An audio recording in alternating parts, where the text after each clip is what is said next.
This is Jeff Williford with NCAA.com here with the Tufts Jumbos after they've punched their ticket to the 2014 National Championship final game.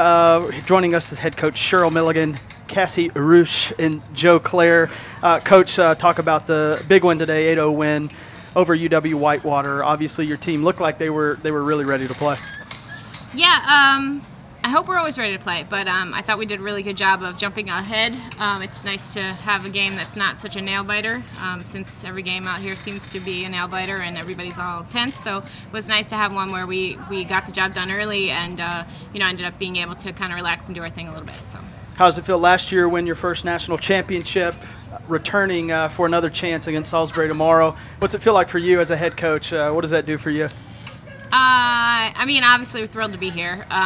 We definitely are on mission, I think, at the moment, and I don't know how I'm going to feel until we figure out what's going to happen tomorrow. So, sounds good, Joe. Let's go to you. 4 home runs in the tournament, 23 for the season. Can you explain this run you're going on? You're really hitting the ball well, obviously. It's called your senior season. No, I actually really can't explain it.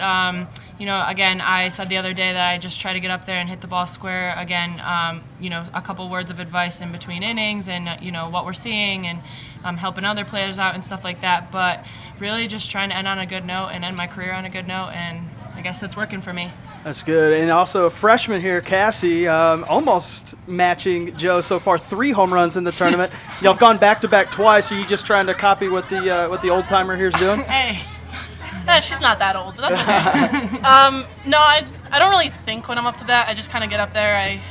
I work before the game really hard, and then when I get up there, I just kind of not think and just swing as hard as I can.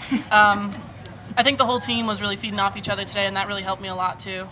Last year at this time, you were probably just finishing up high school, may have made your decision on where you were going, but did you picture yourself freshman year, big run here in the national title? No, I was actually watching the games last year. I was watching on my phone, and I was just thinking, man, I really want to be there, and I was just hoping and wishing that I could be. So there you go. It was a good decision, I guess, to join Tufts. Coach, what can you say about these two? Obviously, the power's coming through, but also just from a leadership standpoint.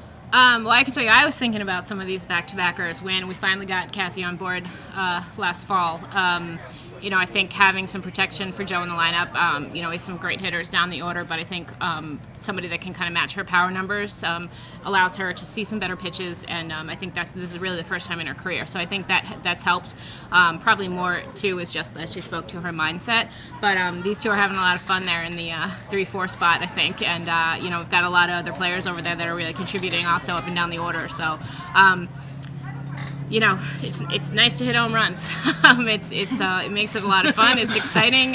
It puts some runs on the board just right there. You don't have to do any other stuff. So it's always nice. I mean, we try to put together a complete game every time we go out on the field, which includes some base hits, some small ball, some defense, and obviously some pitching. So these guys are certainly adding those power numbers, and it's a great boost to have. Yeah, obviously a complete game. Just 3 hits given up by your staff, Fournier and Giglio. Joe, for those watching, 66 home runs in your career, 7 away from the all-time record. Obviously, great career so far. If you tie the record, I think probably ESPN will be here because that's a lot of home runs in the next game. But what are you looking forward to in the final 1, 2, 3 games, maybe 3 of your career?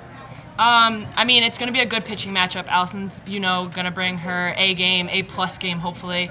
And Salisbury has a great pitcher as well. And, I've never personally faced her. We missed her in the tournament last year. We've missed her this year so far. But it's going to be a great matchup. We have a little bit of a scouting on them. Hopefully, we'll get deep into counts. And, hopefully we can just keep feeding off of each other. We're going to win another national championship, or we're going to try. So, real quick, Coach, what do you want this team to be remembered for? I know, obviously, hitting a lot of home runs, winning a national title last year, but what do you want this team specifically? What do you want people to say about this team? I think second time around has been harder, and we've really been harping on that since the beginning of the season, that if we want to do this again, we're going to have to be better, stronger, faster, more. And I think we've done that. I think we're hitting better up and down the lineup. We had a lot of those freshmen on the field last year who have really stepped up and come into their own towards the end of last year, which helped us to get that first ring. Grayson Marshall, Michelle Cooper come to mind, Bree Keenan as well. And those guys have really stepped up and become kind of complete all-around players for us this year. And so I think we've tried to sort of match that that ambitious sort of post that we put at the beginning of the season. So, you know, I think if we are able to come through and do this, you know, having done it twice, will be phenomenal. And I think it will be as sweet to do it the second time as it was the first, if not more so. But, you know, we're here to play, and we've got at least 2 more wins or 2 more games to play, right? And they're going to be big ones. So we're not counting our chickens yet. So. Well, if you want to follow the Jumbos in their quest for a back-to-back national titles, 1 o'clock tomorrow against Salisbury, you can always go to ncaa.com. Thank you all very much. Thank you. Thank you.